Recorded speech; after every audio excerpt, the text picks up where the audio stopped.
No shot, no gimmick, no gimme look. No plan, go get it, no giving up. No gas, get a mask like give it up.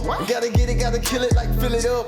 No drop, no wait, no hold on. Cock back, let it go like so long. Black suit, black tie with a slow song. درود با شما بینندگان گرامی. دسته منتخب نوسان تا 16 ساله تاجیکستان هنرنمایی خود را در جام روش 2022 به پایان رسانید و در بازی آخرین گروهی بر دسته منتخب قرقیزستان به پیروزی نائل شد. با همین ترتیب دسته منتخب تاجیکستان در گروه ا با یک غلبه، یک باخت و دو مساوی در مجموع جای سوم را اشغال کرد، اما از سبب آنکه دینامو مینسک بیرون از آزمون شرکت نموده بود، دسته منتخب ما همچون برنده جای دوم با بازی‌ها برای گرفتن اشغال زینه‌های سوم و چهارم را سپار گردید که در این باره هم خواهیم گفت. سراول بیاید تماشا می‌کنیم واخوری بین دسته منتخب تاجیکستان و قرقیزستان را که چگونه به انجام رسید. بازی بین دسته‌های منتخب تاجیکستان و قرقیزستان استثنا نبود که فوتبالبازان ما از آغاز به هجوم‌ها شروع کردند و برتری را به دست خود گرفتند. دقیقه 25 است و ابوبکر سلیمانوف با یک گزارش نهایت زیبا توانست که ضربه نهایت جالب بزند که توپ بعد برخوردن به سطوح دروازه وارد توری دروازه گردید و حساب باز شد. ببینید اینجا ارگاشف دروازه‌بان دسته منتخب قرقیزستان 16 ساله ها هستند، نتوانستند که این توپ را برگرداند. خب در حقیقت بسیار هم زیبا بود و الکی فوتبالبازان دسته منتخب قرقیزستان همگی در قسم اول یک مرتبه امکانیت داشتند به سوی دروازه دسته منتخب تاجیکستان ضربه بزنند، اما هجوم‌های پای در پای ما به گل دوم آورد. دقیقه 29 منصور غفورов بسیار هم یک گزارش خوبی طاهری را با گل انجام داد و این گل پنجم منصور غفورов است و برای این بازیگر بازی‌های جام روش در سال 2022 از بهترین ها خواهند بود و در تاریخش یک نام نوی هم ثبت کرد که این نشانزن بهترین منصور غفورов است. محمد جان طاهری این است که اینجا از گزارش خوب انجام داد و توپ رو انیق به منصور غفورов رسونید. این گل دیگری منصور رو حالا می‌بینیم که باز یک گل دیگر رو زد. این در دقیقه 45 رخ داد بعد قسم اول و فوتبالبازان ما این حالا ببینید این گزارش همان منصور است در نیمه دوم و یک به یک می‌براید و گل دوم خود را به نشان می‌رساند. این الکی گل سوم است که فوتبالبازان ما با توری دروازه دسته منتخب نورسان قرقیزستان میزنند. بسیار زیبا بازی میکرد منصور. شاید بسیار اینجا دستاوای پیدا شوند که این بازیگر رو به هیئت خود دعوت کنند، این رو خواهیم دید، ولی این بازیگر در حقیقت مهارتش بسیار هم عالی هست و تعریفش بیهوده نیست. فوتبالبازان ما بعد این گل زده شده باز هجوم‌های برتری خود را نسبت به حریف تشکیل کردند. باز امکانیت‌های خوب بود. اینجا حالا از کن براتف رو دیدیم که توپ را از داخل دروازه برآورد، دروازه‌بان لکه از دروازه بیرون شده بود بعد ضربه فوتبالباز ما و اینجا این حالت با گل جمع بست نشد، اگر نه 4-0 نشد و بعد همین حالتی که ما دیدیم فوتبالبازان دسته منتخب قرقیزستان کمی به خود آمدند و اینجا یک خطاکاری از جانب برکت‌الله نعمت‌الله زاده این دومین خطایی است که برای این گونه خطایش با دروازه دسته منتخب تاجیکستان ضربه پنالتی تعیین میشد در ردیف بازی‌های جام رشد 2022 و اینجا کواتبекov حساب رو دیگر کرد و حالا این گل سوم رو از جانب منصور خواهیم دید خطریکش رو، اما نتوانستیم که ببینیم او از همه گذشت دروازه‌بان رو هم گذشت ارگاشف رو، ولی در مورد آخر ببینید پایش نمیرسد، کمی دور مونده بود و توپ به دروازه خودی نمی‌درآید. یک هجوم دیگری فوتبالبازان دسته قرقیزستان ضربه جریمه تعیین می‌شود و اینجا اویبک جوسوپوف گل دومی قرقیزستان رو زد، اما از نتیجه این پیروزی فوتبالبازان دسته منتخب تاجیکستان در گروه زینه سوم را گرفتند و طوری گفتیم این جای دوم حساب بود. Абубакар Сулаймонов уходит в команду Таджикистана, вместо него Мухаммад Курбонов на поле появляется.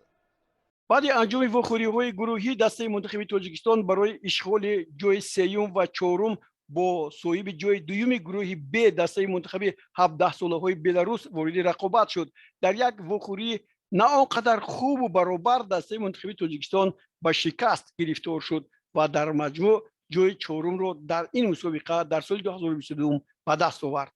در قسم اول فوتبالبازان دسته منتخب تاجیکستان بار دیگر نشان دادند که آنها خیلی بازی زیبا کرده میتوانند و اینجا اولین هجومی بود که فوتبالبازان هم میتوانستند با گل انجام دهند. اینجا ابوبکر سعیدو بود از همه پیش گذشت، توپ را بویش در میدان حس کردید و او میتوانست گل زند، اما کمی هم با توپ در مورد اخیر نرسید. اینجا که توپ رو خیلی دور پرتافت، دروازه‌بان خیلی خوب از دروازه برآمد و پیش روی این توپ رو برگردونید. با این نگاه نکرده قسم اول با پورگی با برتری فوتبالبازان دسته منتخب تاجیکستان گذشت. حالا ببینید اینجا چگونه فشاری ما در میدان نزد دروازه بلاروس است و اینجا باز یک هجوم دیگر، باز یک ضربه دیگر. ابوبکر ببینید از دور ضربه میزند و دروازه‌بان در جایش است و نمیگذارد که این توپ وارد دروازه شود. به هر نوع چنین با چشم رسید که فوتبالبازان ما در این وخوری به پیروزی نائل میشوند و فوتبالبازان 17 ساله بلاروس رو دسته منتخب این کشور رو با مغلوبیت دچار میکنند. اما این طرف نشد. ضربه‌ای که ما میزدیم دروازه‌بان خوب بازی میکرد، وقتی محافظت هم در آخرین مورد توانست که پیش روی فوتبالبازان ما رو بگیرد. حالا ببینید با یک ضربه دیگری ما به چشم میرسد. در حقیقت ما بلاروس ها رو در قسم اول دیلوار جمشیدزاده اولا بود که ضربه سر زد، بسیار خوب بود، ولی نتوانستیم که همین برتری های خود رو در قسم اول به نشان رسونیم. قسم اول بکردن حساب انجام یافت و در قسم دوم هیئت دسته منتخب بلاروس یو 17 بسیار هم ایواز شد، بازیگران بهترین به میدان آمدند و هجومشون دیگرگونه شد و مارتینوف در همین حالتی که ما و شما حالا دوستان گرامی می‌بینیم در دقیقه 44 حساب رو شد 1-0 با فوتبالبازان دسته منتخب بلاروس دیگر با برتری تام نائل شدند. خط محافظت دسته منتخب تاجیکستان به خطاگی‌های زیاد رو داد، یعنی جذابیت دفاع رو از دست داد و یکدیگر رو خوب نمیفهمیدند و در نتیجه همین بازیگر بعد 8 دقیقه دیگر بود باز از بین چقدر بازیگران ما یک ضربه رو از میدان درون میدان نزد دروازه با گل انجام داد. 2-0 شد و فوتبالبازان ما برای اینکه برابر کنند این حساب رو خیلی زیاد به پیش رفتند، ولی میسر به آنها نشد که با زدن گل موفق شوند. حالا ببینید بار دیگر مارتینوف رو چگونه با خط محافظت ما خوب کار میکند و بعدا در دقیقه 71 باز اگیف و دروازه‌بان ما سودتلو اسماعیلوف امروز سست بازی کرد. خیلی خوب بازی کرده بودند در بازی‌های پیشینه، او ایواز کرده شد ولی با این نگاه نکرده ما باز توپ‌های دیگر رو ریختیم. خب بعدا با یک پنالتی دیگر شد که سیلیوف اون رو به نشان رسونید 4-0 و در همین برابر برای جای اول در این مسابقه دسته منتخب اسرائیل با بلاروس خواست بودند. 16 ساله‌ها 2-2 بازی انجام شد و در نتیجه از ضربه پنالتی اسرائیل با حساب 3-1 ظفر یافت و غالب این مسابقه دانست. حالا این گل چهارم رو دیدیم بلاروس برما غلبه کرد، جای سوم رو گرفت، تاجیکستان چهارم شد، ازبکستان بر قرقیزستان 3-1 پیروز گردید، جای پنجم گرجستان بر مولدووا 7-0 غلبه کرد و جای هفتم رو گرفت. По игре лично я доволен вот по первому тайму. Второй тайм я видел, что сборная Беларуси поменяла, почти можно сказать, состав. Как сборная Ю-17.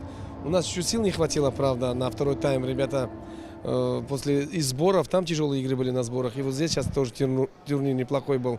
Хорошие команды были. Ну так, что я хочу сказать. Мы проиграли в основном второй тайм вот сегодня.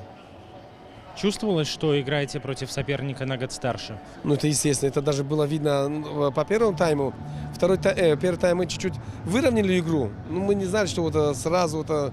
Я тоже догадался, что он не выпустил не основной состав своей команды. Надеюсь, видимо, ждал. Потом во втором тайме он выпустил свой основной состав, то, что у нас уже не перебороли.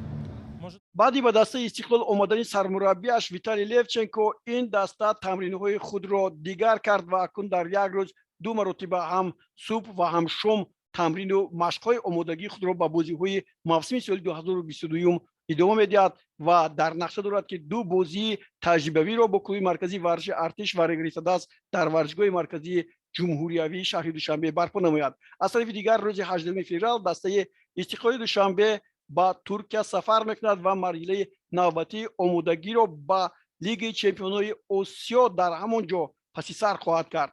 як қатор нақшаҳо ҳам ҳастанд ки бо дастаҳое ки дар он ҷо тамринҳои худро барпо мекунанд вохӯриҳои Let it go like so long. Black suit, black tie with a slow song. таро дӯстони гиромӣ аз барномаҳои гузаштаи мо огаҳӣ ёфтед. дар амуроти муддатии араб мусобиқаи даставии ҷоми ҷаҳон оид ба футбол ба поён расид ва дар он дастаи челси тавонист ки бар ҳарифи худ аз бразилия палмерас бо натиҷаи 2-1 пирӯз шавад. ба ромелу лукаку чун дарвозӣ бо алҳилол дар вохӯрии нимниҳоӣ муяссар шуд ки дар дақиқаи 54 ҳисобро боз кунад, аммо рафаэл вега дар дақиқаи 64 ҳисобро аз зарбаи пеналтӣ баробар кард.